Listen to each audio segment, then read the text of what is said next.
What's up, wrestling fans? Welcome to a special episode of sorts of Smack Talk presented by SmarkOutMoment.com. I am Tony Mango, your host of the panel, and joining me on the mic for this episode is going to be Mr. Mike Payton. Worst show ever. And Mr. Drew White. The official co-host of this episode and every other episode of Smack Talk. I know we don't keep up with that, but it is true. Yeah, we definitely don't keep up with that. So, this is the situation here. You guys might be realizing that this is a little bit odd, that we're not just going to start off with the Ask Him. We're not going to do that kind of stuff because we're recording something a little bit differently. I had the plan earlier this week. I figured maybe instead of breaking up SummerSlam into match-by-match review like we usually do for Smack Talk, that we would do it in one big shot. Well, I also didn't expect SummerSlam to be that much of a disappointment, and we're all kind of in the mood to just talk about this right now. The pay-per-view ended about 45 minutes ago or so. That's when we were recording this. We figured, let's just knock it out. Let's just get our immediate reactions to this, because maybe they'll change overnight, and maybe we'll sour more on it. Maybe we'll kind of like, I don't know, convince ourselves that it was a little bit better or something like that. Well, I can tell you tomorrow night's Raw is going to have a major influence on it. It definitely will. And, you know, that'll play into our episode of the Monday Night Raw post-show. And then, of course, later on this week when we do Smack Talk for real, you know, episode 197 proper, then we'll try to figure out a way to kind of work that in there and do something. But it's not going to be a whole nother SummerSlam review or whatever. We're just going to knock that out now. This is like around-the-clock coverage. We're doing instant reactions, then we're doing 24-hour reactions, then we're going to give you the 3-day update. Basically. Weekly, monthly, yearly. Then 2 weeks from now, we're going to look back and go, all right, well, how about now? 10 years from now. Okay, so remember that one Pretty time? sure 10 years from now, I'm still going to look back and say the show was total shit. Oh. Well, so as such, we're just going to be bouncing around here. We're not going to go match to match and then keep everything consolidated. So, let's just start it off the way that I think that the best way we can start this off with. What do you think is the biggest takeaway from this pay-per-view? No pun intended. Why? No, it's TakeOver, my bad. Yeah, I'm like, wait, what? Yeah, this was WWE Takeaway? That probably would have been better than SummerSlam. Anyways, I'll go first. The biggest thing I'm probably going to take it away is, other than the main event, which I know we'll get to, I'm going to go to the Divas match first, but I don't know if that's a production quality, because at the end of the day, it's the wrestlers that just end up deciding what quality the match will end up being. But when it comes to that Divas match, just maybe the Bellas aren't on par with what I thought I were with Charlotte and them. I know they weren't as good, but it just felt like tonight that they were not on the same page as everyone else. What about you, Peyton? What's your big takeaway? My big takeaway is that after this weekend, without a single shadow of a doubt in my mind, NXT is the number one brand in wrestling right now. On every single level this weekend. TakeOver Brooklyn outperformed WWE SummerSlam. Everything. The wrestlers' performance, certainly the Divas' performance, the production team, the camera angles and everything you were getting, the entrances, the costumes, everything was just so above what they needed to be at NXT and so below what they needed to be for WWE. And even they feel, I mean, they had Triple H and Stephanie both come out and hype up this show while they were on it. And yeah, something could be said for, well, you know, they're trying to hype up the lower brand because they need to. They don't need to. WWE needs that. I mean, I got to agree with you. We all are on board that TakeOver was fucking great, right? Oh, yeah. I think it was good. I don't know if I'm on the same level as you and Peyton, but I still think it was a great show. And man, this SummerSlam, you know what hurts it even more to me? The fact that it's SummerSlam. Right? And this is supposed to be the second biggest show of the year. I think the issue is with this year, especially compared to the past few years, they were hyping up this one to be the WrestleMania of the summer. And I know they've been doing, they mention that every year, but this year they went all out. They made sure the public knew it. They extended it an extra hour, so it made it feel like WrestleMania even more. The only thing they weren't able to do was get this into a MetLife Arena, which is what we thought they would do when they started showing the video packages for it to be in Brooklyn last year. Well, they just said New York. As a matter of fact, they said New York, New Jersey, which the only reason they would have said New York, New Jersey is just like they did for WrestleMania because they had WrestleMania in New Jersey. Yeah, and for some reason it's like, well, just because it's New Jersey, it's not good enough to say it's in New Jersey. Let's put New York there too. Like, I bet you that was the original plan, but they just couldn't put their cards together, and they're like, well, we're building this good relationship with Barclays. Why don't we try to do this like weekend thing where we do a whole slew of shows there? They kind of make up for it. Mm-hmm. And following off what Drew said, they really did promote this as something special. You know, it was a big homecoming for them coming back to New York and doing this big, honestly, revolutionary experimental thing they did this weekend, running 3 nights in one building.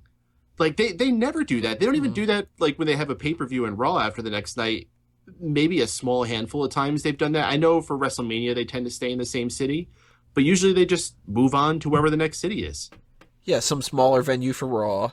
Mm-hmm. And if they have a live event around the area, then it's even smaller than that.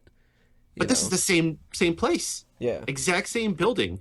And, you know, a lot of those people are the same fans going the same nights. But I'm sure there's people coming out of the area for, like, SummerSlam. Maybe they picked up tickets for other things. But regardless, this is something that they've never done before. And very rarely WWE goes out of their comfort zone. So I got to at least give them props for that. But, again, for NXT to just bring it so much and for them to not have had all their cards in place to have made this show at least as good, if not better, is going to end up making this experiment possibly be a failed one.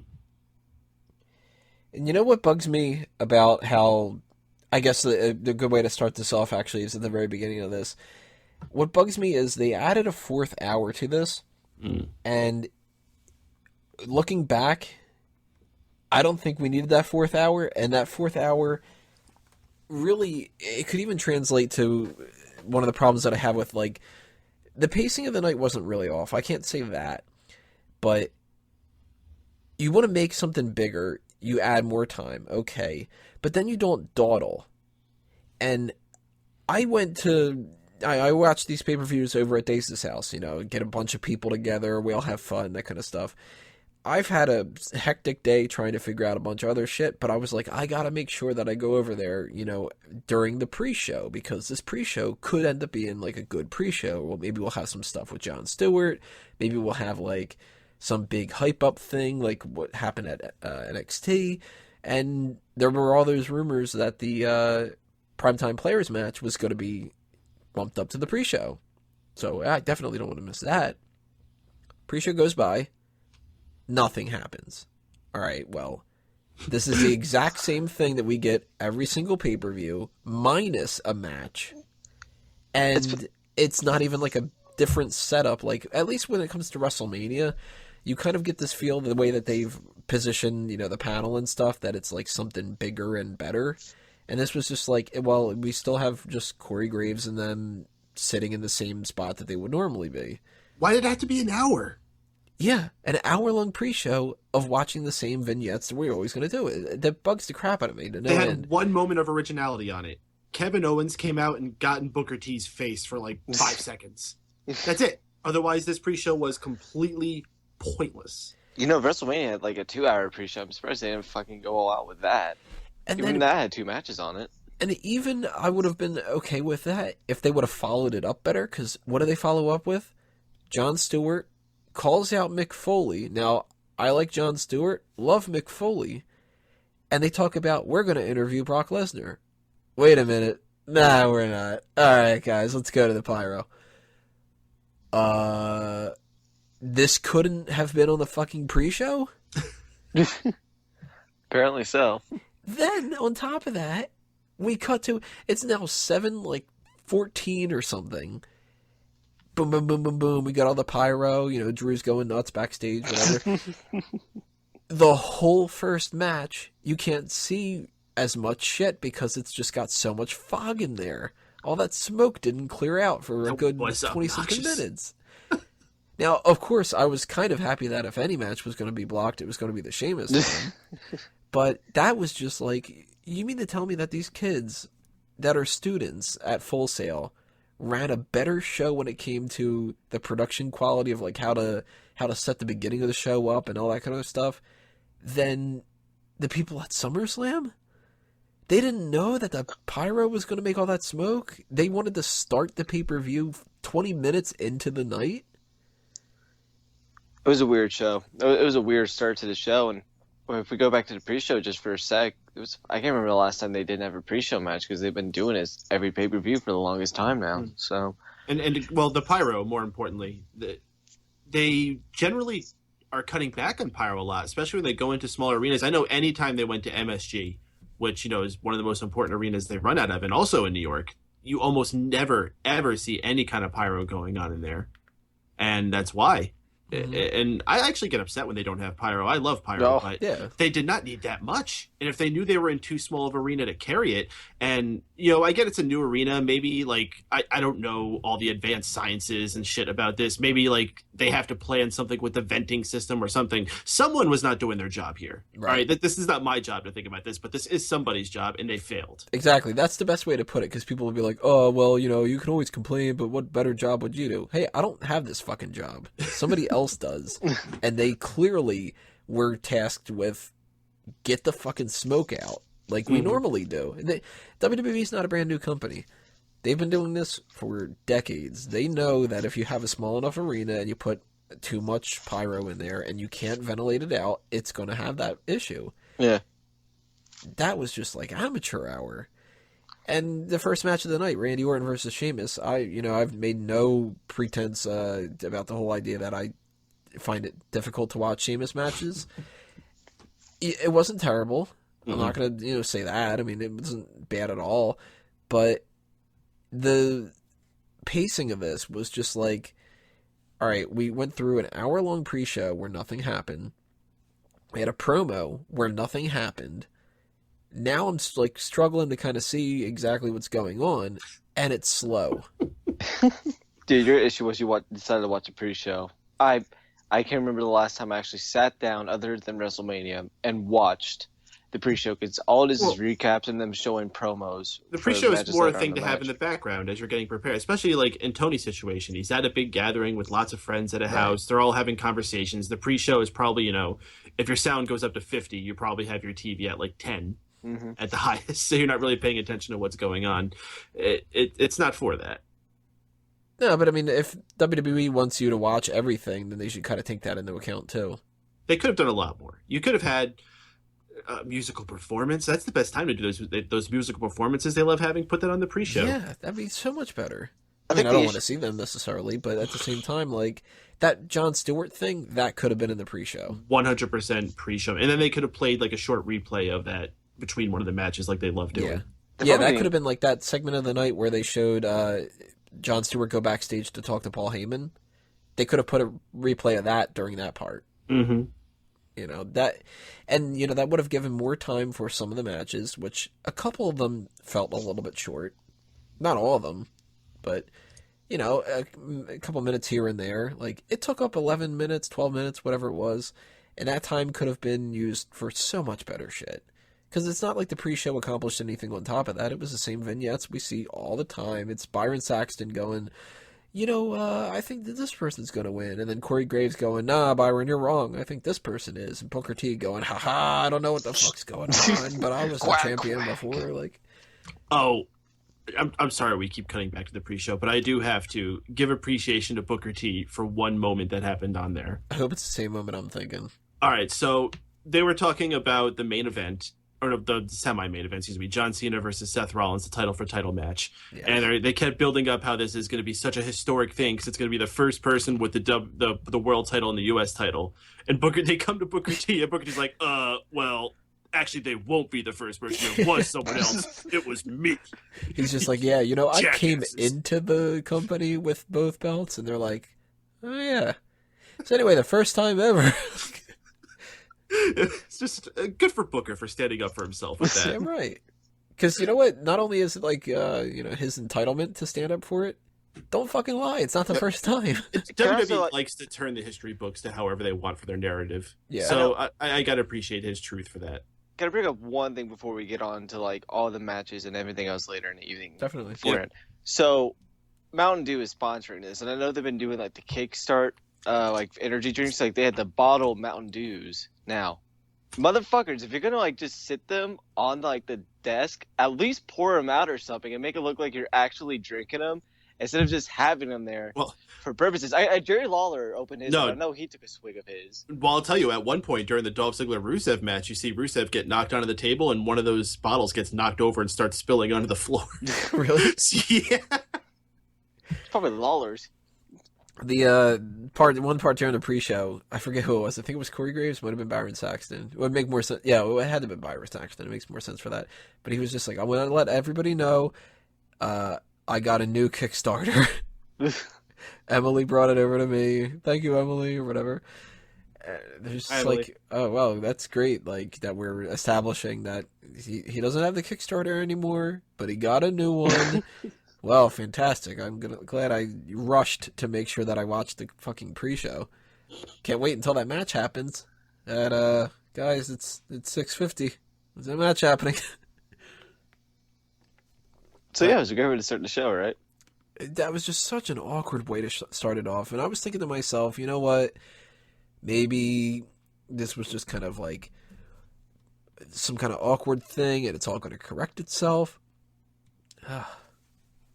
What'd you guys think of Orton and Sheamus? Were you as let down about that as me? I mean, like I said, it wasn't horrible, but a slow way to start it off.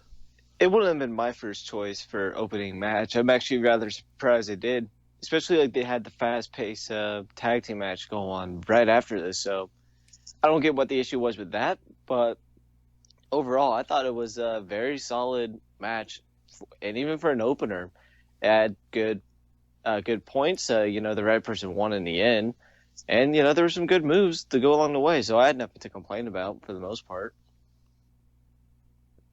What do you think, Peyton? It was average as average can be. These are two guys that are at an average spot on the roster right now.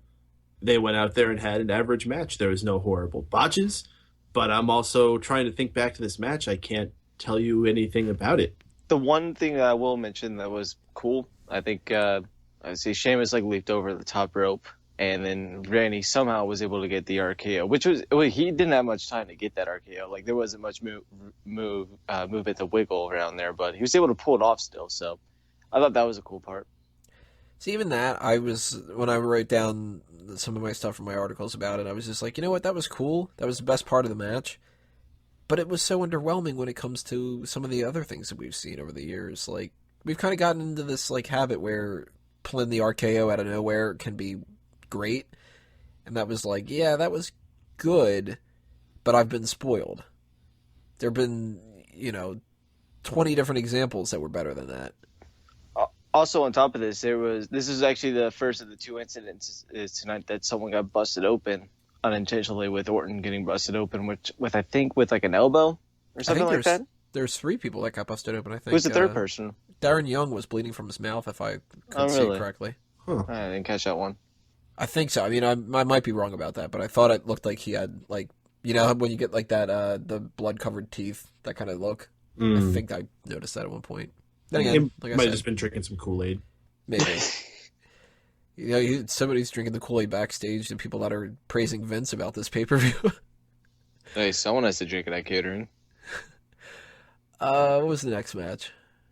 I think it was the tag team match. The tag team match. Yeah, all right. Now, this was a match this started off much better. New Day comes out, they do their rendition in New York. That was funny. They start off trying to pin themselves for the titles. That was, fucking great. And, New Day wins the title. Yeah, fucking awesome. I'm a little disappointed, of course, that they are not on my fantasy league team anymore, and that ended up happening. And I'm pissed I didn't make the move that I was thinking about making it last week, but oh well. A couple botches here and there, it happens. You get a little chaotic when it's 4 teams. It was also a spot-heavy match, and I think the one botch that happened, I have no which Matador it was, but one of them fell off the top rope, and it was so awkward. But the other one was smart enough to run up there. Yeah, that was kind of funny. I'll take the hit. So I was actually rather impressed with that because almost every other situation you want to be able to pull that off, but somehow it worked. So I'm not gonna blame him for that botch because that was actually kind of an interesting way to go about it. This match is where this show started going downhill. From the very beginning, you're talking about this pinning each other was good fun. Yeah, the moment that happened was fun, but it was stupid? The next 2 goddamn minutes where the fucking announcers are trying to justify that it's really in the rules that they can do that. No. Yeah. They I didn't can't catch do that. them doing that for the next 2 minutes. I must have been tuning them out. Oh my god, it was fucking horrendous. One thing I was definitely reminded of on this pay-per-view is how much I don't miss Jerry Lawler.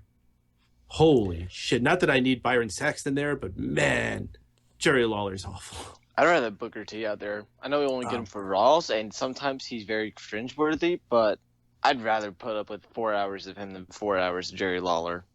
What was Booker, or not Booker, what was Lawler doing tonight? Because between all the people that were, all around, all chatting and stuff like that, I really couldn't hear a lot of the announcers, but... His typical Lawler stuff. Bad jokes, talking skeevy about the women. The whole, I think. That was, yeah. I wish he didn't break up those two women, huh? Yeah. If that's the case, then I'm glad I didn't hear that crap, because that would have pissed me off even more. And this match was a mess. I think my favorite part of the whole match is when, I don't even remember exactly who it was. I believe it was one of the Lucha Dragons onto one of the Matadors doing this, what was supposed to be a Hurricane Rana. But it was such a mess. And like you pointed out, they made this funny sound. It was like, ah! Like he was falling off a ladder or something. Yeah, this started the botches of the night. That was a running thread, botches. And I don't know if it was like they were tired. Like maybe they were all partying last night with the NXT crew. What? But man, every match on this card had its share of botches. Mm.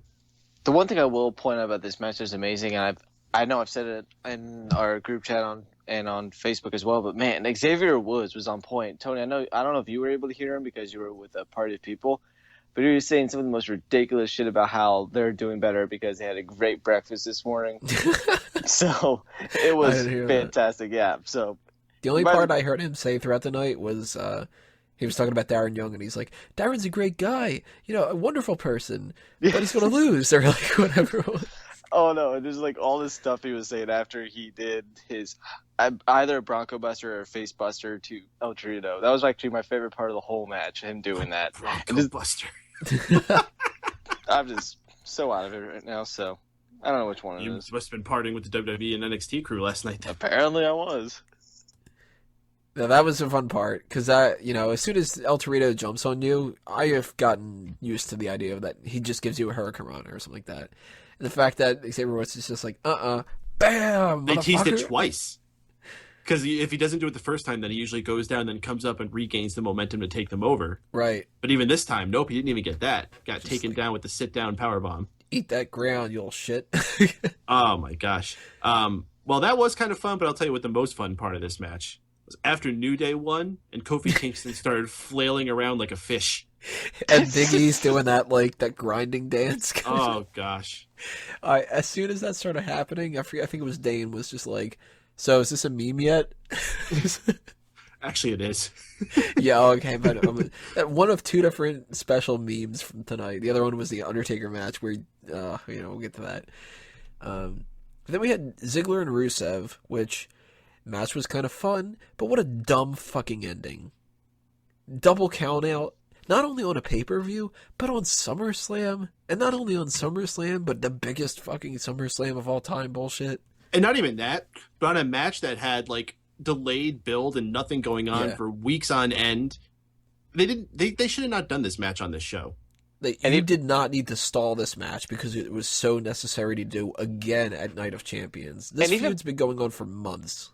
And even bigger than all of that, this is more of a match about Lana than anything. She barely had any part of it other than a brief couple seconds in the end when she got attacked by someone. So. Well, are you sure that's Lana or wasn't just some tramp they picked up at a Guns N' Roses reunion concert? Yeah.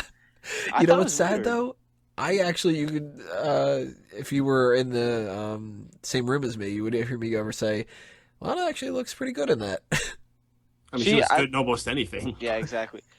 I thought the skirt, I would have gone about the jacket, but the skirt and the shirt was fine. It was just the jacket that was fucking weird.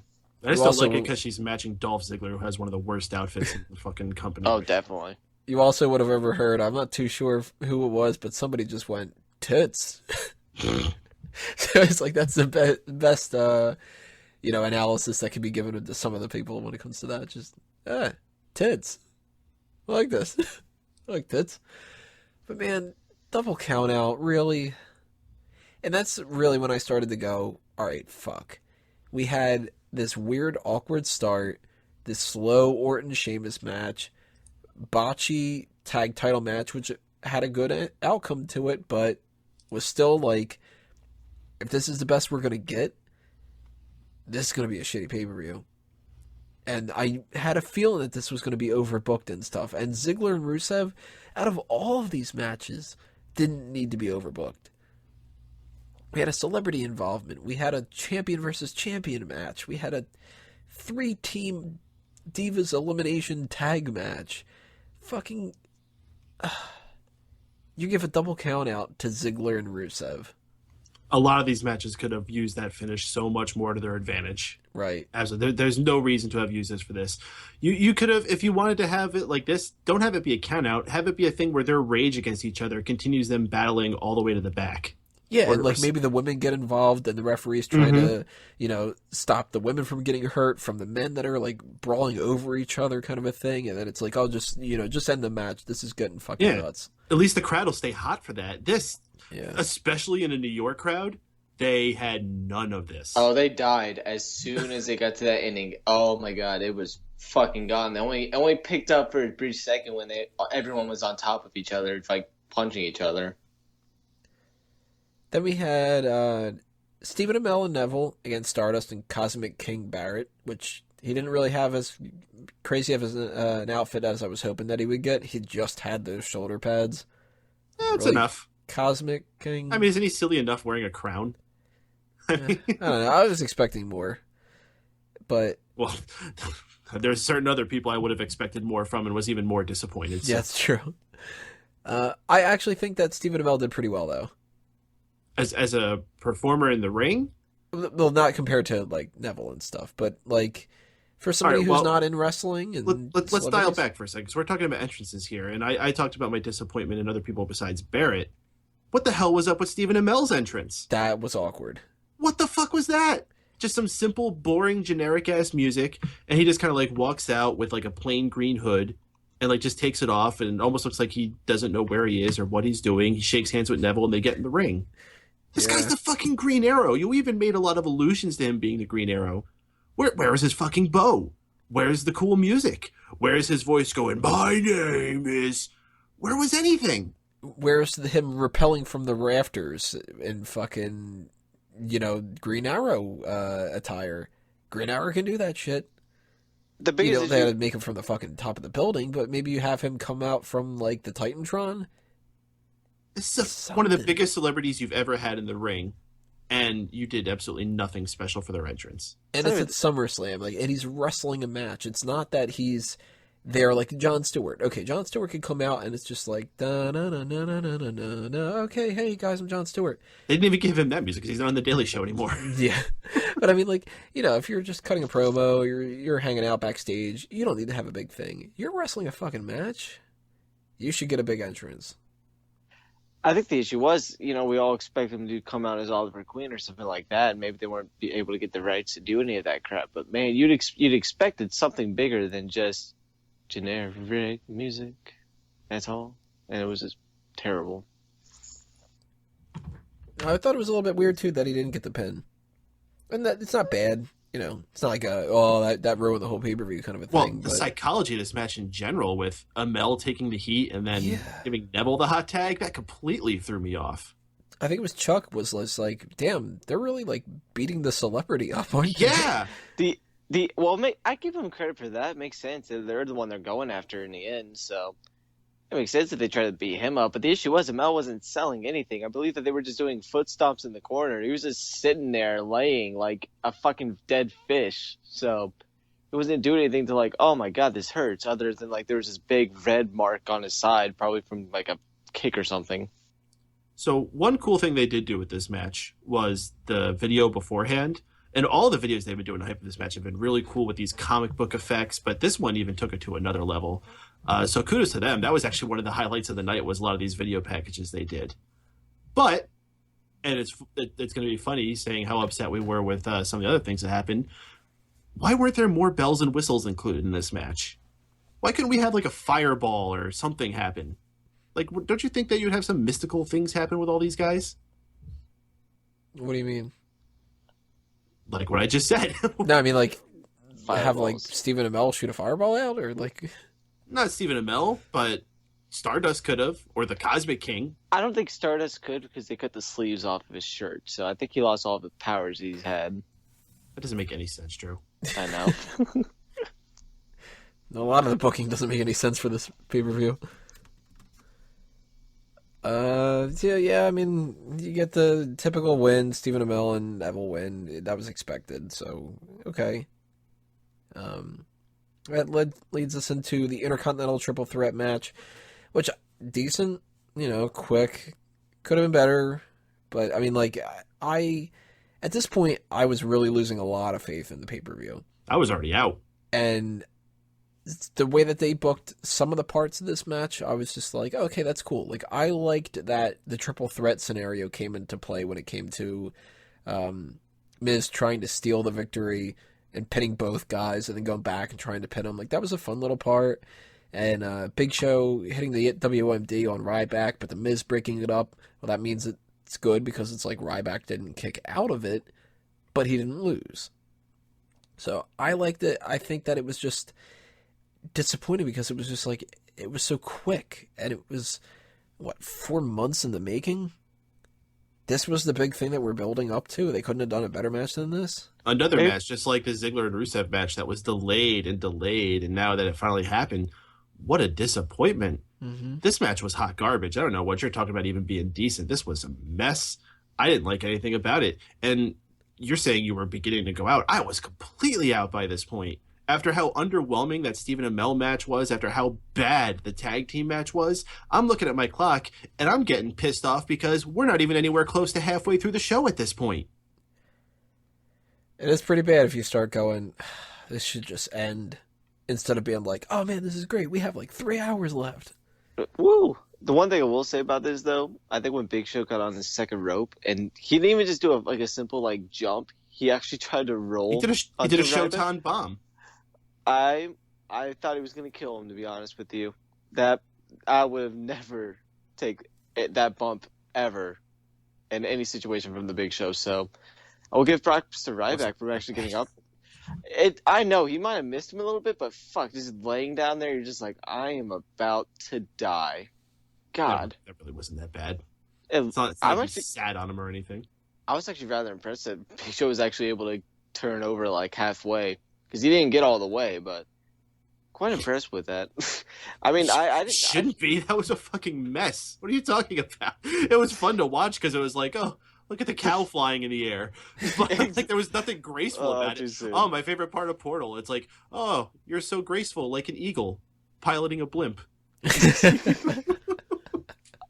I don't know. Maybe I'm just looking higher on the match. Maybe I just didn't get pissed off as much as you did, and maybe you as well, Tony. But I'm not gonna say I thought it was just the greatest match ever, but for what it was, I was enjoyed. And they did give me a couple of times. I thought the Big Show was gonna win at one point. I think the Miz did I forget what his finisher is now. He never gets to do it, but Skull crushing finale. Skull crushing. Fuck, you think I'd be able to remember that? But man, he did that on Ryback. I thought it was over at that point. So for what it was, it kept me entertained. It kept me watching. Maybe it's just because of the big guy being in the ring, but I rather enjoyed it. Yeah, see, I'm in the middle ground between the two of you. I didn't think that it was bad. I didn't think it was great. It was just decent. And at this point, I had already been disappointed in so many things that I was like, I'm not as disappointed in this. That's a step up. But then we get the fucking family versus family match. And this is where I just went, all right, I'm really losing it now. There's no reason why this shouldn't have been no DQ. Mm. This was totally a Monday Night Raw match. And it just sort of ended. It was just like Roman Reigns hits a buttload of Superman punches and then does a spear, and then fucking Bray Wyatt gets pinned. All right, now I don't need to see these people feud anymore. It's definitively over, and not even definitively over in wow, that was such a good ending, and it ended with such a punch to it or whatever like that. It was just like, all right, well, clearly they're better. Let's move on to something else.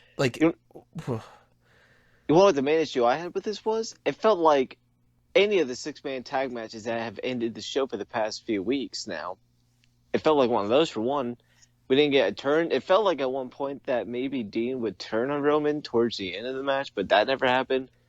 And then in the end, Bray took the pin. That made no sense at all. I don't understand why they didn't save Bray by letting Luke take the pin. You know when they're celebrating in the ring, I'm almost expecting the Raw bug logo to show up in the lower left-hand corner and then the Yep. screen fade It to felt black. like that. It felt like that. That's completely. exactly what it felt like to me. Especially because it followed up after just recently, 2 matches beforehand, a count out with the fucking Rusev and Ziggler.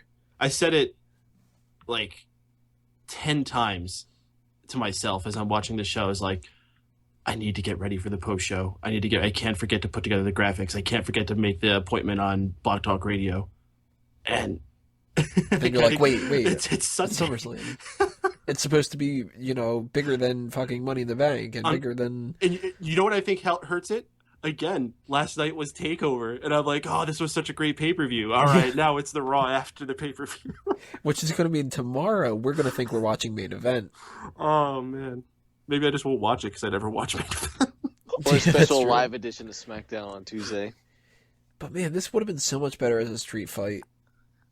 Like, these guys could have had more fun. They could have been doing crazier stuff. And then you're at, like, the midway to halfway beyond that kind of point or whatever like that of the pay-per-view.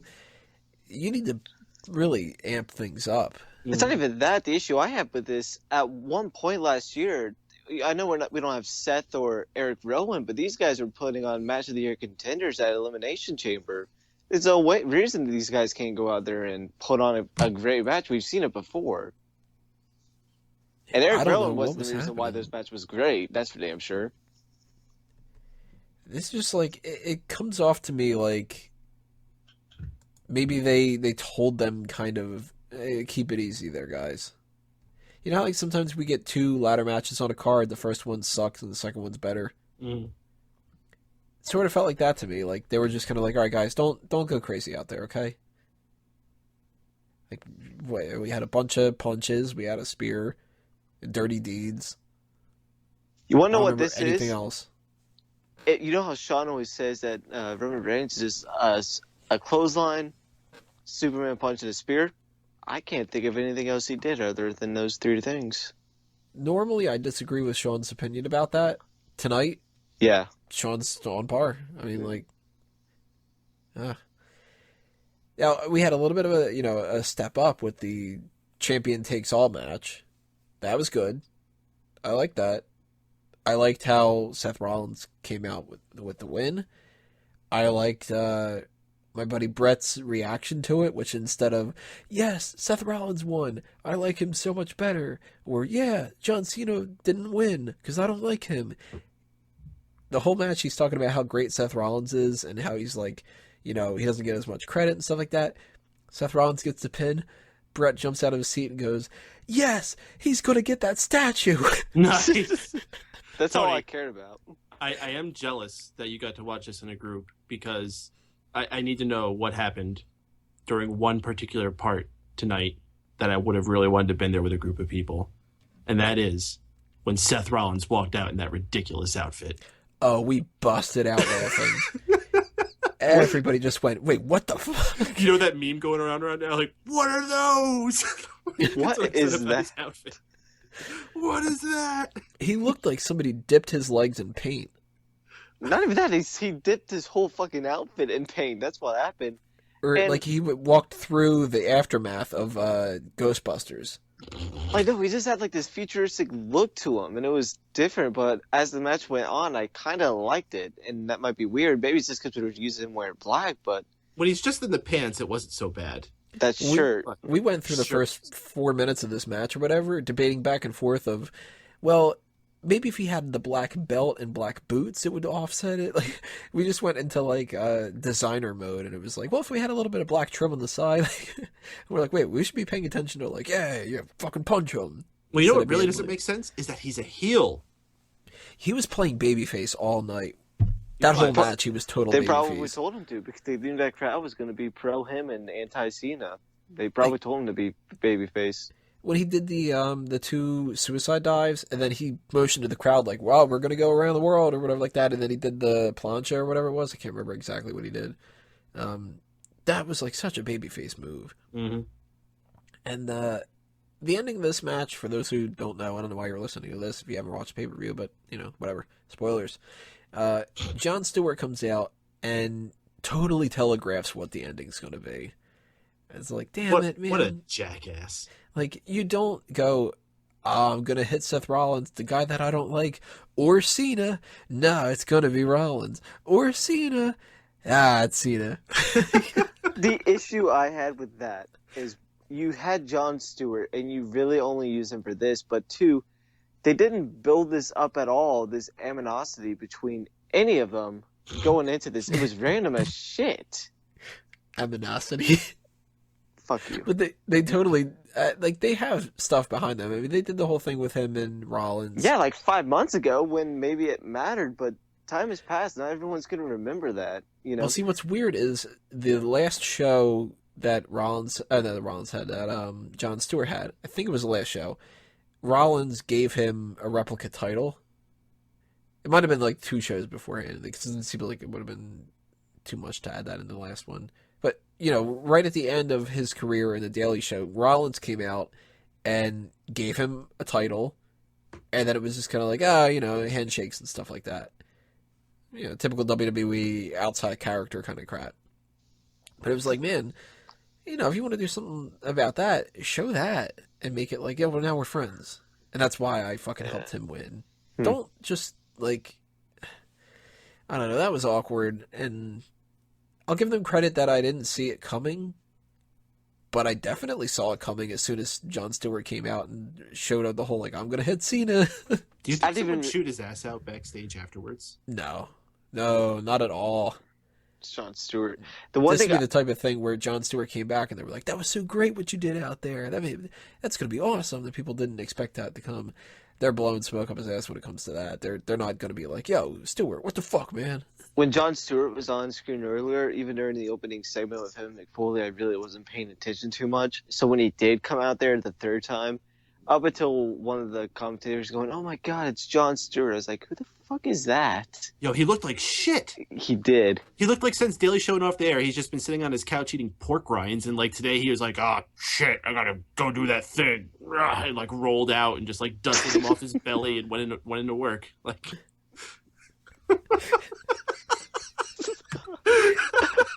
I kind of like want to see this happen. Like Jon Stewart just kind of sitting there, just going like, "Oh shit." I don't picture him being that type of guy, but I really want to see that happen. So, are you guys happy that Seth Rollins is the champ, or is the champions? Well, at one point, I'm pretty sure Payne said that if Cena walks out with both titles, we're not doing the post show tomorrow. So that's we're not doing it anyway. Exactly. We're doing it right now. So, I mean, I'm happy. The issue I have with this, it's just a Jon Stewart thing. And, we've been building up that, can Rollins win something clean? He still can't, but, it could be worse. He wins. He has both titles. He's now a Triple Crown winner, which no one has seemed to mention at all during all of this, that he could become one of an elite group of people. So that's impressive as well. But does Cena get both titles back when they do the rematch at one point? Or does he just get his belt back if they do it? Depends on what they put into the stipulation for the match. Yeah, they were very, very vague about this because Booker T was talking about it being a unification, but they could just go, "Well, no, okay, well, he'll challenge him for the U.S. title next month," or some bullshit. The issue I have with the unification is why the fuck give Cena the belt if you're just going to unify it with anything? Maybe that's why. Maybe they wanted him to be the last U.S. champion. Yeah, I think he can't be if Seth Rollins is the U.S. champion now. Technically, yeah. Ooh, technicalities will get you killed, man. Well, yeah, then it's a good. They could put the U.S. title on that Seth Rollins statue. I want to see the statue now. I know they're gonna have some cheap replica one out tomorrow that someone is gonna smash, but yeah, Chekhov statue. Mm-hmm. But I really want to see the statue now because as soon as he said that, I was like, "Oh my god, this is the greatest thing in the history." Just see some fat Andre the Giant, some skinny Seth Rollins is gonna be perfect. A lot of people marking out for that statue. Yeah, that statue's getting more play than a lot of other things. Because we're so fucking random. You're like, oh yeah, I want like all the recognition. I want to go on like TV shows. No one's just like, I want a statue. That's incredible. And man, here's another disappointment of the night. Divas. What the fuck, man? I like to pretend they didn't watch this match. Botch City, just like this was a clusterfuck. This was they've been. I don't forget if it aired tonight, but I know they had it last night where they were really promoting the coming up of women in the world, especially the sports world. They talked about Ronda Rousey. They talked about Serena Williams. I think this might have been on the pre-show. They were talking about this. And then to have this come out and be the example of the women is so disgusting and discouraging, especially, once again, when you compare to last night where you saw not only Sasha Banks and Bayley have their match of the year contender match, but fucking hell, you guys didn't see it yet, but on this week's NXT, there will be a fatal four-way between Charlotte, Becky Lynch, Emma, and fucking Dana Brooke. And even that match was like a five-star classic compared to what we watched tonight. This match was probably the worst Divas match I've ever seen. Really? I wouldn't go that far. Like, okay, no. When I compare it to like Charmel and that Jackie Gata, it's them. But this year, Charmel and I'll say this Jackie year. Gata, was it? Are you talking about the TNA one? Yeah. No, that was Jenna Maraska. Jenna Maraska, that's what it was. Yeah. Well, I'm going to say it's the worst Divas match this year. That is a little hasty to say ever, but definitely this year. This was horrendous. First off, you have Team Bad get eliminated so early in the match. And Sasha Banks did like nothing.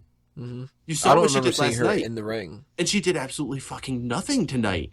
What an insult. And like the only thing I remember Charlotte doing is getting a figure eight kind of at one point. I don't even remember that. I only remember when we were passing around this picture that somebody had posted online where it said Charlotte's ass, and it was Bobby Hill's. That's the only thing I remember about Charlotte tonight. So can this storyline be over yet? Oh, Becky got a new hat. I don't care about that hat. We had a whole discussion about how much hotter Becky Lynch keeps getting. Which is like, of course, that's the most demeaning thing you could possibly take away from this whole thing is just being like... And that's not what we should be taking away from this Divas match. Right. At that point, then they failed. Because I could tell you, yeah, I'm sure some people were, but last night, after Sasha Banks and Bayley, no one was just talking about how hot they were. Oh, no, not at all. That was the best match of the night. See, the issue is, if this was 2007 or 2006 and we're talking about how hot they were after the match, then it's an accomplishment. It's not like that anymore. Before the women's match they had last night, Stephanie McMahon herself came out to the crowd and talked to them for a good few minutes and made a similar speech like I was saying before about Ronda Rousey. And she said that they're promoting the women not just as like equal to the main event, they are the main event. Mm-hmm. And that's truly what it was. That match was like pretty much on the posters and everything on the level with that ladder match. I honestly think they could have put that in the main event. I think they should have. They probably should have. This is 3 takeovers in a row that women's match was the match of the night. Because by the time, if we end up bringing this down later on, I'll go over this again in more depth. But by the time we got to the ladder match, I was just kind of like, yeah, you know what? I'm a little bit spent already from the Divas one. And I kind of wanted that to be the end of it. Like, they could have the streamers come down or whatever they're going to do, celebrate with that. Because Finn Balor was like, all right, well, Finn Balor's going to win. And, hey, look at that, he won. And I like Kevin Owens better, even. So. Let me drop a little bit of knowledge on you guys. Before TakeOver went on the air, Triple H was out there doing his speech. And one thing he announced is that in December, they're going to be airing a TakeOver live from the UK. Right. Major, major news. And also during the show, we had William Regal talking about how they're having this Dusty Rhodes tag team memorial thing, which totally kick ass. But that's doesn't also make any sense to me, though. Well, we'll hear more about that. But he said it's going to conclude at a takeover event in October. So we just had one in August. We're going to have one in October. We're going to have one in December. Mm. It looks like we're going to start getting these takeovers bi-monthly. Yeah. And if that's the case, honestly, I don't see a clear contender for Finn Balor for a while. Why not have the title take the takeover in October off? Have the tag team tournament, have be one of the big things, and have the women's title match be the main event. I'd be down for it. They could always do a number one contendership for the NXT champion to be one of the main events for it as well. Yeah, there you go. Make that the co-main event, but make that the B main event. Mm-hmm. I'd be down for that, as long as you don't put Bayley against like Eva Marie. Then that'll suck. Probably Nia Jax.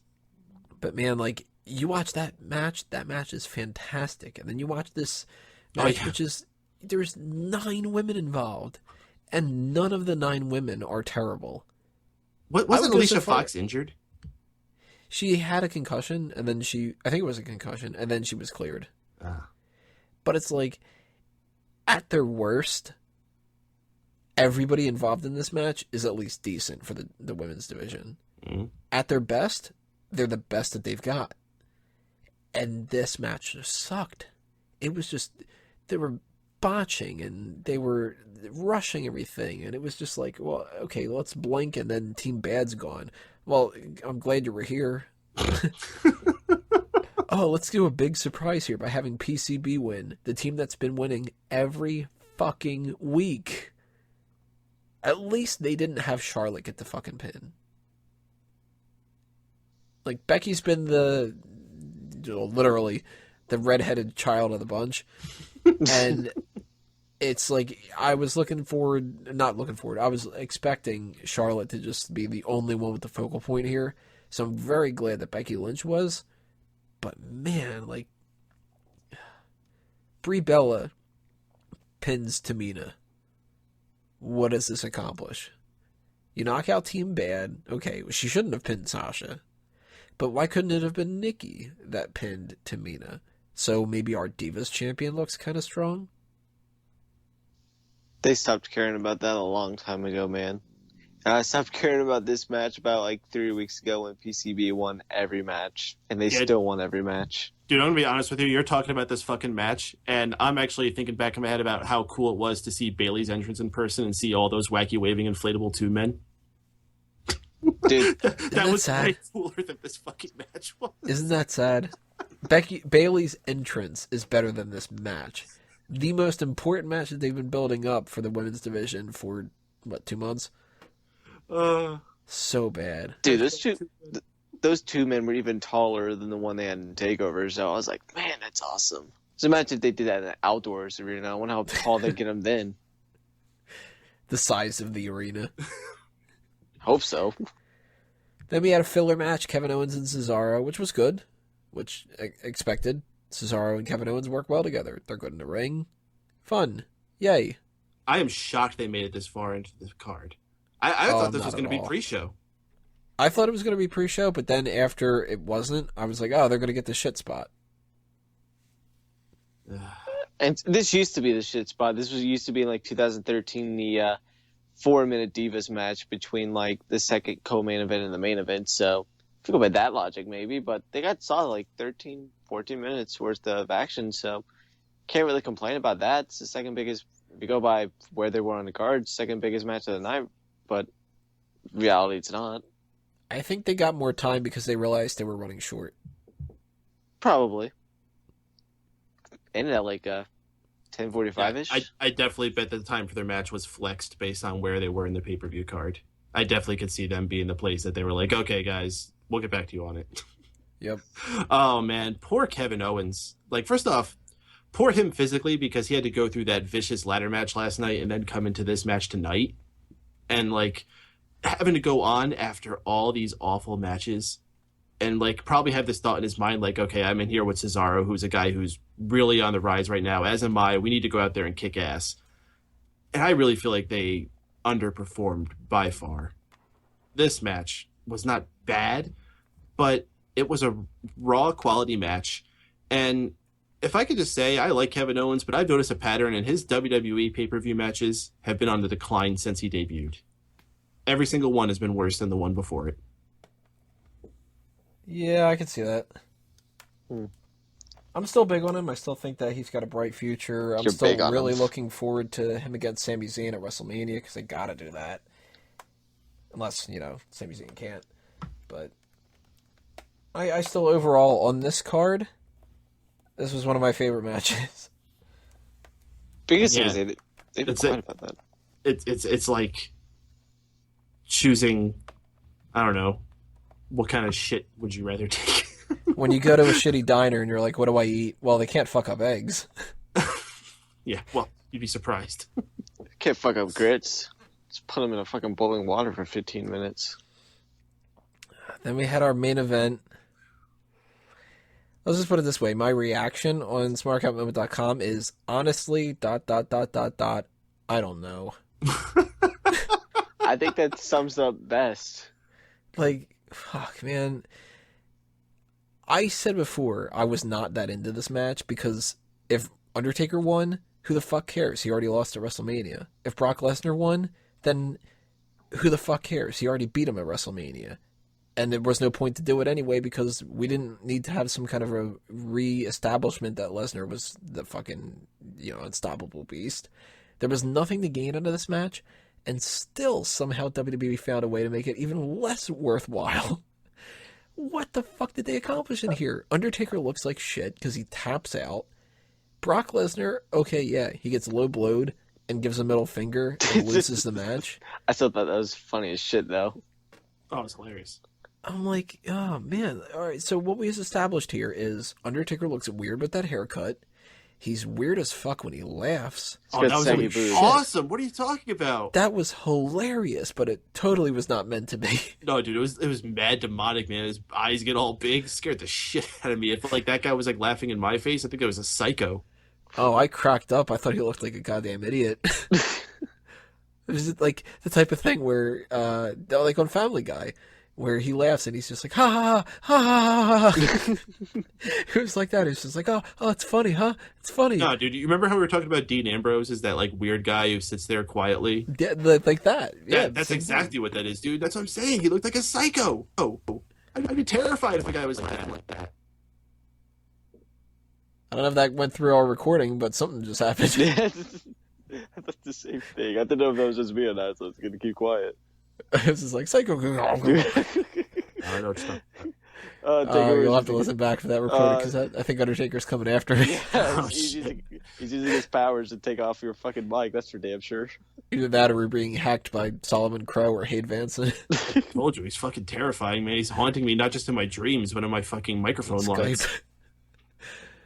But shit, what the fuck was the point in this pay-per-view match? And, even the quality of it, it was much better than the one at WrestleMania, but I was still disappointed. And I love The Undertaker. He's my second favorite of all time, my favorite character of all time, some of the best matches of all time and all that.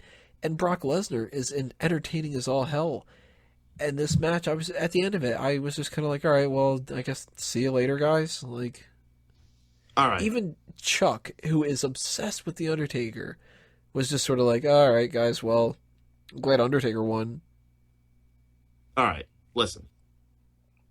I was not very happy with this when I first saw it, and I'm still not happy with the show, but I gotta say, the more I let this main event bake on me, the more I actually did like it.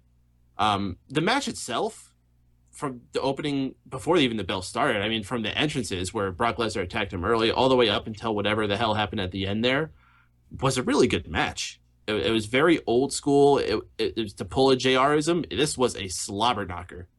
These guys just pelted the shit out of each other all throughout this match. Brock Lesnar gets busted open, I'm pretty sure hard way at some point in this match. So from that aspect, I loved it. This is two pros who know what they're doing in there. And besides the ending, I think this would have been match of the night. Now, the ending is where this gets screwy. And it was, to me at first, very complicated unnecessarily, and I think that's what's going to throw a lot of people off. This is too deep for wrestling fans. This is some like Game of Thrones levels of writing that you're going into here. What you're looking at here, yeah, you could think Undertaker looks weak because he tapped, but at the same time, he tapped and got away with it because the referee didn't see it. And he was able to take advantage, hit the low blow, and successfully steal the win away from him. And that's why Brock Lesnar was so pissed and flipped him off. He's like, fuck you, buddy. You say that, you can say the same thing about Seth Rollins, He technically would have lost to Cena, but he got away with it because the ref was knocked out. Same method as Taker, if you really think about it. Only difference is he got pinned and not tapped. And this 100%, and we were debating about this before, this 100% solidifies Undertaker as heel, which Yeah. who would have ever thought we would have seen this at this point of his career? Undertaker going into a heel run. I'm intrigued to see where this goes next, because this is not done between these two, or where they're going to go, if we're going to rush into another rematch for this, if they're going to delay it till, I think the furthest you can go with Survivor Series. If they attempt to hold it till WrestleMania, I think that's a mistake, but I don't know. I'm interested though, and I one thing I thought going into this is the most important thing they need to do tonight is they need to set up big stories leading into the next chapter, which is going to be heading to WrestleMania. And this is the only spot where they really delivered with that. Any place else on the card, no way. This is where they got it, though. I will say one thing. Tony, you were talking about how this didn't reach their expectations. You shouldn't have had expectations for this match high at all, ever, based off of what happened at the WrestleMania match. Even with that concussion, you shouldn't have expected anything at this point. And what we got, I was actually it was overachieving. So the only complaint I have with the ending, it's grown on me a bit. The issue is, you didn't get to see Taker tap until replays. They did a terrible job of showing the camera angle of it. That was on purpose, dude. That like added such another layer to the match, because first off, normally when you see those things and they're going into to whatever the hectic part of the match is, it's like, oh, this happened. This it added where I'm like in this hectic part of confusion, like, wait, what the fuck is going on? And like, especially after so many other weird things happening this night, I'm like, did someone like hit the bell early? What the fuck is going on here? And then like the match continues and it goes on. I thought that was all excellently done. It could be, but I could see how internet fans and just people in general see that and just freak out as just some bullshit, just booking, and just go into that levels of such, which I won't go that far, but this is definitely not the first option I would have ever gone with this, but I'm going to sit on it. I'm going to tune in Monday and see if they build onto this and see what they're going to do with this in the coming weeks, if they do anything with it at all. So I'm kind of in the same boat as them. They need to do, if they're going to do a rematch, they got to do it sooner rather than later. By WrestleMania, completely useless, no momentum at all at that point. I'm looking forward to Undertaker heel run. Ever since I started watching wrestling, which was WrestleMania 20, which is when he came back, he's been a face ever since then. So I never got to see Undertaker heel firsthand. So if he wrestles at all, I'll be looking forward to it. I've never got to see it. I wonder what his schedule's going to be being back. And Brock Lesnar's too. Like, they're both people with very interesting part-time schedules. And yet the way they've been playing their characters makes me think they're not going away. One thing I really liked throughout this, which was a fun little character touch to The Undertaker, which is this late in his career, you can still make character development for The Undertaker, which is great. I think it was another segment with Jon Stewart or someone was backstage, and all of a sudden the lights go dark, and the Undertaker walks by, just walks by, and like smoke is following him as he's walking by. Yeah, I kind of got with that, and just the way that he even showed up at SummerSlam, which he hasn't been doing for the past couple of years. Mm-hmm. Kind of got the impression that maybe he's like in a really good mood lately or something. Like he Michelle's giving him some really hot sex. Maybe. Which kudos to him. She's hot. But maybe he's just like having more fun with this or something like that. I don't know. But you know what? I don't want to see these two at SummerSlam again. Not at SummerSlam, at WrestleMania. If this is what it's building up to, is like, the rubber match where we'll see what happens at WrestleMania. That's the one that really, really matters. Bullshit. I don't want to fucking see it again. I don't want to see a build up again. I don't want to see the same promos about how he beat the streak and then how he got screwed out of SummerSlam. I don't want to see these two lock up in the same way. I don't want to see the whole story of the Beast who can beat the shit out of everybody and the Phenom again. I'm done with it. I didn't even really want to see it here. So now that you had this match where The Undertaker had to look like a punk, I really don't want to see it. Like, I'm cashing out of it. And I hate to say that because of how, like, Lesnar is impressive. Undertaker, fucking love the guy.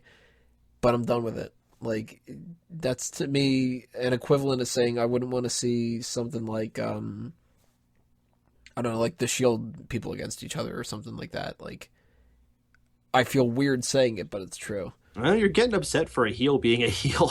That's what he's supposed to do. No, it's not necessarily just because it's a heel being a heel. I mean, I kind of like the idea of heel Undertaker being something different. but he can be heel Undertaker against somebody else. I don't want to see him against Lesnar again. I thought it was interesting the way that the commentary was playing up as maybe Taker used his methodical powers to kind of make that bell keeper ring the bell. If that was the case, it's interesting. I know. I shut up. You never know. No, I agree with you. It's great. Like, you never know what could pull off with the Undertaker. That's the nice thing about his character. Yeah, I hope it's They've done crazier things in the past. He's summoned lightning and blown shit up and whatever. No, the place to have this is Survivor Series, because that's just as integral of a pay-per-view to Undertaker's career. If they're both feeling like they're going to be around for that time, you could extend that for a couple months and get that to that. I tell you what, if you want to make me be up for the idea, make it at Survivor Series, play up the Survivor aspect, and make it a Buried Alive match. Ooh. Haven't done one of those Then in a long I'll time. fucking... Well, it then I'll 100% has to be some kind of gimmick. I was shocked tonight didn't at least have some kind of no DQ gimmick. I remember they were fighting a countout at one point. I'm like, really? This is dumb. We're really gonna. I got worried at that count out. I was like, don't tell me this is going to end in a fucking count out too. I was getting worried about a DQ at one point. I think Taker wouldn't get off of Brock Lesnar in the corner. I was more worried about that than anything. Oh no, Lesnar had the Kimura on him. He wouldn't let go. Oh yeah, that was it. Yeah. At the very least, if you're not going to do a Buried Alive match, make it a casket match. Mm-hmm. Just, you got to give me something like that. And don't give it to me at WrestleMania. I don't want to wait 7 months to do this again. When Lesnar got out of the Hell's Gate the first time, he made it look so fucking easy to get out of that. Like it was nothing. Surprised couldn't do that the second time. But the middle finger was worth it in the end. So, the middle finger of doom. So what do you guys think going forward? I mean, tomorrow night we're going to be doing a Monday Night Raw post show, and of course, whatever happens on that's going to really reflect heavily on what happens here. But, you know, are you guys excited? Like, do you think this is their chance for them to make up for this crap that they did tonight? Or are you just thinking that they're going to come out there and go like, how great was SummerSlam, everybody? Fantastic, right? Here's the thing. Every night is a new opportunity. You know, it's very easy for us after we have a really good show to just be like, oh man, I can't wait to see what goes on tomorrow and just like expect it to be good. But like, everything is one day at a time and they can jump in any direction at any moment. And I think that's something we don't let tonight taint anything you think of what's going in tomorrow. Tomorrow still has the potential to be such a kick-ass show. They could have unexpected surprises since they know this is a new chapter they're going into. You're still going to be in New York City, which is a hot, hot crowd. And frankly, if this show sucks so bad, they have no place to go but up. That's a good way to put it. Yeah. So what would you go with your high point and low point, Drew? Low point, definitely. I'm not gonna go with the Divas match. I would have gone with the ending of the main event at the beginning of the show that we started with tonight, but it's grown on me a little bit since then. So I'll go with the Divas match. That, for what it was supposed to be, that's gotta be the biggest disappointment out of everything that happened tonight, especially compared to what happened at TakeOver the night before. High point definitely has to be the World Heavyweight Championship, United States Championship match. I really enjoyed that. This crowd, they chanted "This is awesome" for like 3 matches. Maybe this match might have been the only one that most likely deserved it, but they pulled out some cool spots. It might have been a little bit too much like their Raw match they had when Rollins broke his nose when it comes to some of the move selections they did, but I thought it was very good, very entertaining for what it was up until Jon Stewart got in the ring, being old pork rinds character he is.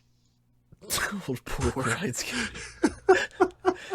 Good old pork rinds there. You actually brought something up about the crowd that I wanted to mention. At one point during the family versus family match, they're chanting "Roman sleeping." Yes. Like, Ruthless. You shouldn't have a chance to chant that in the middle of a match. No, Waco was getting pissed off them calling him Smarks. It's like, no, you know what? If Roman is there and he's like, slacking on the job, good on them for calling him out on it. Right. And it's all in good fun. It's nothing. I mean, later they booed the shit out of him unnecessarily, but Booed the shit out of him anytime he got offense in. Yeah, I mean, this is the whole suspension of disbelief thing, but to a certain extent. Like, if Roman's just sitting there, it looks like he's napping, then, yeah, Roman's sleeping. Maybe he was toking it up with The Undertaker. Backstage. Peyton, what about you? What's your highlight and low point? oh boy. My high point, I Let me give you my low point first, because I'm definitely giving it that opening segment between Jon Stewart and Mick Foley. Absolutely pointless. Drawing on, awkward as hell. Why the hell did you trot out Mick Foley? What the hell was the necessity of that? So he can go right here in New York. Maybe. Bullshit. High point. I can't give it to that double title match because of the whole Jon Stewart thing. So I'm going to give my high point to Kofi Kingston's victory dance.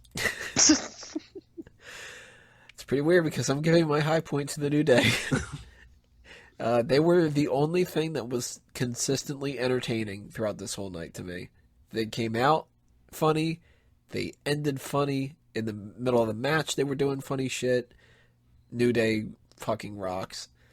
My low point, that's tough. I got a lot of things I can pick from, but I think overall, as much of a disappointment as it is how the Undertaker match ended, as much of a disappointment as it is that the Jon Stewart thing went all fucking weird, and as much of a disappointment is that the general quality of a lot of these matches were just kind of fucked, I gotta give it to the Divas. That was just a piss poor example of what you're going for. You want to do a movement? You want to give people the reason to buy into this? You don't do a match like that. And when you have the two people that are developmental people still for the most part, Bayley's still in NXT, Sasha Banks just came up. If the two of them can go out and put on not only a better match, but a 100 times better match, fuck you. You know? That's just sad. And there's no excuse to that whatsoever. You can't say it was one person working with another person that sucks. Like you have, John Cena against Khali. Yeah, it's going to be a struggle of a match. Now, you had 9 talented women here, and they couldn't pull it off. The hell with this movement, if that's what it's going to be. And I don't know what it is when it comes to this, but it seems like it's consistently happening here. NXT matches are great. Main roster matches are shit. If it's like a psychological thing or if they're told to do something, whatever it is, I don't know. They got to knock it off because you're not getting any movement with this kind of garbage. I know back in December when Vince McMahon was talking about the brass ring, we all shout on him like, dude, there's people on that roster, that are trying as hard as they can. But the more we think about it, or the more stuff that happens, these NXT, they want to be on the main roster. They want to be up there. So they're doing a lot to prove that they should be. And these people on the main roster, they must think their job is safe enough for them to just go out there and just, do an okay job because, fuck, no one's trying to grasp it. And I think that after every Monday Night Raw and every pay-per-view, it's more true what Vince was saying back in December. I'm glad you said that a lot of these guys are getting complacent, Drew, because that's exactly what they're doing. These guys, most of them have been there for years and years. Especially like an Orton and a Sheamus. I think back to the 90s, your rotation of guys, your average career in a WWE, you were there for like 4 or 5 years, most. Yeah, Yokozuna had his entire run in, 3 years? 3 years. That guy main evented WrestleMania twice. He was King of the Ring, won the Royal Rumble, in and out. Fucking shit. And for them to fall so short on such a heavily important show, and on the same weekend you had this NXT, I hope they are not happy with themselves after this. And I know on TV they're always going to say, oh, what a raucousy, crazy, great show we had last night because they're salesmen and that's what they have to do. But I hope backstage, after this was done, they called an emergency meeting. And more importantly, at Raw, before they go on the air, they have another emergency meeting. Everybody, not just stars, everybody needs to be in there and let know how much of a disappointment every level of that show was. This reminds me. Go ahead. Continue. Oh no, this reminds me back in December. It was like Takeover, and then TLC was later in the week. I mean, Takeover was on a Wednesday, but that Takeover was incredible. And then like leads up to TLC, you're thinking, man, what is the main roster going to do to top them? That show was just the utter shits. This reminds me a lot of that when it comes to the main roster just not showing up to match or one up the NXT crowd or just show in general. You know what's funny? That TLC took place at Barclays Center too. Oh yeah. Oh man. Oh. We can't say it's a Barclay curse or anything because it didn't work for fucking NXT. And when I say every level, it's the wrestlers, it's the writers, it's even the production team. I mean, when I look back at that NXT feed, everything is so clean. The camera angles are nice and wide, so you're seeing everything. They're not doing that stupid ass thing where they're zooming in and out really fast whenever someone does their finisher. All the Tron videos were like simple. They're not trying to have all these crazy effects on there. Lasers, they were using lasers. And they kept them around for tonight, so I don't know if that's going to be a permanent thing. But I love lasers at an entrance, especially when you have like a little bit of smoke from an entrance. They look so great. And let's be clear, a little bit of smoke, not like at the beginning of the pay-per-view. Yes. Shit, that was like, wow, is the Undertaker coming out? And very disappointing overall. And I gotta say, I don't have much faith that they're going to go backstage and be upset about it. If Vince doesn't do it, Triple H needs to. I think this is where Triple H needs to take it by the balls. This will be one of those situations I'm feeling where everybody's going to kind of have the same idea, but nobody's going to be the one that says it. And they're all going to be like, that was a great show, guys. And they're going to be like, yeah, it was. Fantastic. That was so much better than NXT, wasn't it? Like that kind of a thing. Just like an uneasiness and like a let's pat ourselves on the back. And for some people, maybe Vince McMahon, I don't know, maybe just like some of the performers themselves, they'll probably just automatically look at themselves as, well, we topped that NXT show, didn't we? Because we're the main roster. And that's it. Like no justification behind it, just we proved to you guys how to make a show, goddammit. Hopefully that's not the case. Hopefully they look at that and they go, shit, man, these NXT kids whooped us. Like, we have more competition in our own ranks than we do against any other company in the world right now. Disappointing. Well, that should do us in for this SummerSlam review. We only have one thing that we need to do left, and that's just to throw out some plugs for you guys. So, Drew, anything you want to let everybody know? I will plug the Mega Maniacs group. Peyton does a fantastic job. Anytime there's a pay-per-view or a Monday Night Raw for you to tune in with threads of Raw or pay-per-view thread, you can chat with great people. And I broke a rule unintentionally this week or tonight, so I'll try not to break the rule of not posting things not in the thread in the future. But go ahead and chat and throw stuff out there. Join the Mega Maniacs group on Facebook at Mega Maniacs. Anyways, just join it. You'll have fun. Great people. Post amazing things in there, so go ahead. Peyton? All right, folks. You like listening to us talk wrestling? Then you should join us talking wrestling every single Monday following Raw. So that's going to be tomorrow night. Hard to believe. I feel like we just did the post show.